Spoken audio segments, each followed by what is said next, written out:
রাজ্যে প্রথম বিজেপি সরকারে মন্ত্রিসভা স্থান পেলেন মালদার হবিবপুরে বিজেপি বিধায়ক জুয়েল মুর্মু। সোমবার তিনি রাজ্যের প্রতিমন্ত্রী হিসেবে শপথ গ্রহণ করেন। তার শপথ গ্রহণের খবর ছড়িয়ে পড়তেই আনন্দে মেতে ওঠেন হবিবপুরে বিজেপি কর্মী সমর্থকরা, পরিবার পরিজন ও গ্রামবাসীরা। হবিবপুর ব্লকের বৈদ্যপুর অঞ্চলের বোলডাঙ্গা গ্রাম, যা জুয়েল মুর্মুর মাতৃভূমি হিসেবে পরিচিত, সেখানে দেখা যায় উৎসবের আবহ। শপথ গ্রহণের পর ভিডিও কলে প্রতিমন্ত্রী জুয়েল মুর্মুর সঙ্গে কথা বলেন তার স্ত্রী, পরিবারের সদস্যরা তার খোঁজ খবর নেন এবং শুভেচ্ছা জানান। এরপর গ্রামে কর্মী সমর্থক ও পরিবারের সদস্যদের একে অপরকে মিষ্টি খাইয়ে আনন্দ ভাগ করে নেন বিজেপি কর্মীরা। গেরুয়া আবির মেখে, বাজি ও পটকা ফাটিয়ে উচ্ছ্বাস প্রকাশ করেন। বিভিন্ন স্থানে চলে বিজয় মিছিল ও আনন্দ উদযাপন। গ্রামবাসীদের বক্তব্য, হবিবপুরে প্রত্যন্ত এলাকার এক আদিবাসী পরিবারের সন্তান রাজ্যের মন্ত্রিসভায় স্থান পাওয়ায় তারা গর্বিত। এজন্য দেশের প্রধানমন্ত্রী নরেন্দ্র মোদী এবং রাজ্যের মুখ্যমন্ত্রী শুভেন্দু অধিকারীর প্রতি কৃতজ্ঞতা ধন্যবাদ জানান তারা। জুয়েল মুর্মুর মন্ত্রিত্ব লাভে হবিবপুর জুড়ে উৎসবের আবহ তৈরি হয়েছে। স্থানীয়দের আশা, তারা নতুন দায়িত্ব এলাকায় উন্নয়নের গুরুত্বপূর্ণ ভূমিকা পালন করবে।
আরে হলো না।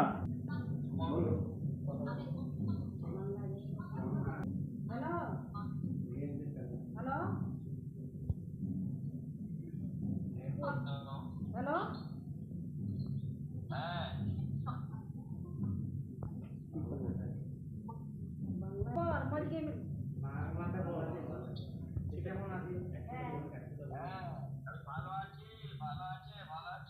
হ্যাঁ আমি ভালো আছি, তোমরা কেমন আছো? ভালো আছি, ভালো থাকো।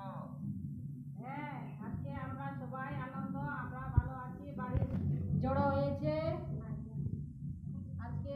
ভালো থাকো, আমি আমার দিকে সবাইকে আশীর্বাদ করছি।